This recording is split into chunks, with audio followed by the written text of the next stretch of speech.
Non perdades a oportunidade de anotarvos. Sabedes que se incrementaron os premios. Me imagino que pouco a pouco iremos intentando mellorar. Como non, agradecernos esa presencia e como non a destas amazonas. Nos paso aquí con Uxía Branco. Como las capas.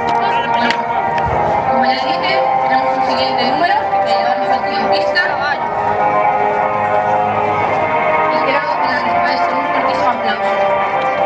Este caballo, cuidado, Es enorme. A la pista a Gin Tonic. Es un caballo de pura raza español de 6 años entero. Es decir, que está en